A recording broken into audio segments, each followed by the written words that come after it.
Hi everyone, this is Mrs. Namath. Welcome to our video today for your notes. Today we are going to talk about the scientific methods. So this is something you have probably been learning about in science since probably, you started school. So go ahead and take out some paper and you're going to write down these notes, and I'm going to kind of model for you what you can be writing down. Remember, you can use different colors if you want to color code things to help you remember them, but what's most important is that you get the content down, and if you have any questions, you ask me. Okay, so science is definitely a process.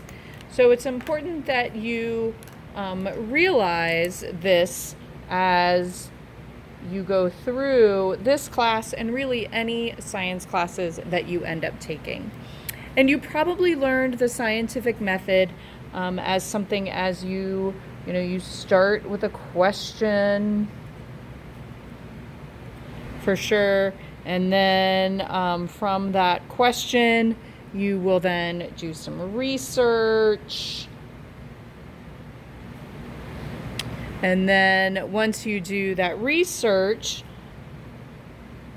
you can construct a hypothesis to answer a question. Okay.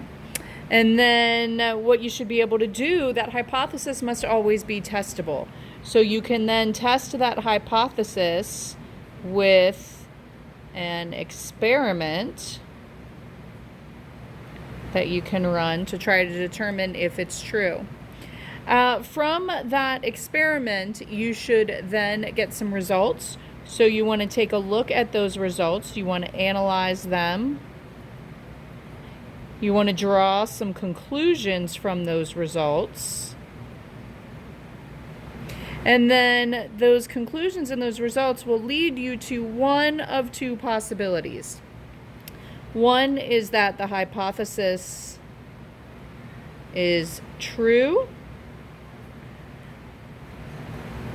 and the other is that the hypothesis is false. Now, the great thing about this is both of these things can be good things. It is very valuable to know that a hypothesis is false, just as valuable as knowing if it is true. Whether your hypothesis is true or false, you always must report your results. And so that's why we do lab reports here in Honors Biology. It's so that you can get used to doing real scientific work and reporting those results. Now let's say your hypothesis is false. If your hypothesis is false, you may want to go back and maybe you want to do a little research, or maybe now you have a new hypothesis that you can construct and you can go through this again. Now, what will often lead you to your question up here, which is so important, are some observations. So observations are made with your senses. You must use your senses to make observation. So that can be, certainly it can be with your eyes. It can be, I am not an artist, it can be with your mouth. You can certainly taste things. It certainly can be with the sense of touch. That's right there. And then, this is going to be a rough one for me. That's supposed to be an ear. So it certainly can use something you can hear, or you could even kind of smell something. So using those senses, that helps you to make observations. Observations can fall in one of two different categories. Observations can either be quantitative, and hopefully you kind of see that word quantity in there. Okay, that's because these are going to include measurements.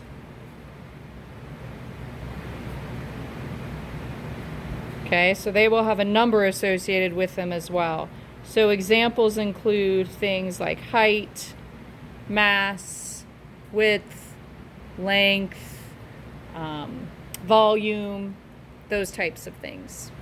The other type of observations are what we call qualitative, in which case we just kind of describe their qualities. It's just a description of the object. So your example here would be if you would describe the color of something, or perhaps you would describe the texture. If it's bumpy, rough, smooth, glossy, things like that would be examples of qualitative observations. All right, next we're going to talk about variables. When we're talking about an experiment, a variable in an experiment is any of the factors that can be changed. It doesn't mean that they always are. It just means that the possibility is there to change it. There are two main different types of variables that we talk about. The first one that I want to talk about is the independent variable. And the independent variable, this is what the experimenter changes.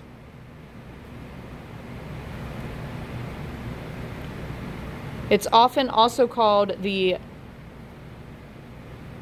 manipulated variable as well.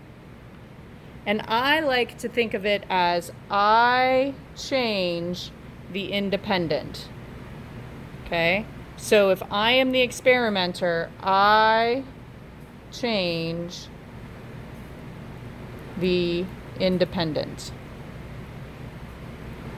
So in your Roach lab, the things that you were, the differences that you were making at either end of that chamber, those were the independent variables. You controlled that as someone who was doing the experiment. Okay? All right. So the next one is the dependent variable. The dependent variable is what is measured by your results. So what kind of data are you taking? What is the difference that you're expecting between your groups?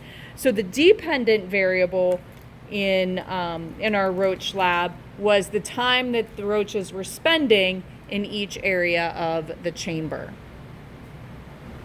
Now, it's also possible that you can have another type of variable, which is a controlled variable. And a controlled variable must stay the same in an experiment. We also call these constants. Okay? And so this should always be a long list of what is staying the same. Okay? Because ultimately what is very important is that controlled experiments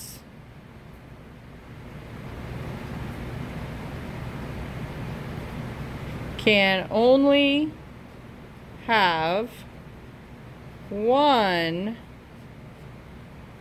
factor that is changed.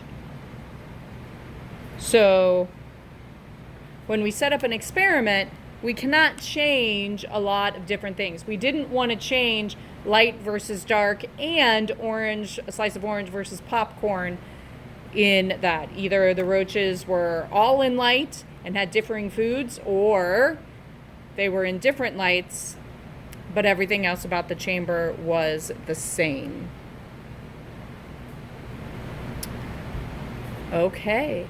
All right, thanks for watching. Make sure that you've recorded your notes, answer the questions that go along with the video, and I will talk to you soon.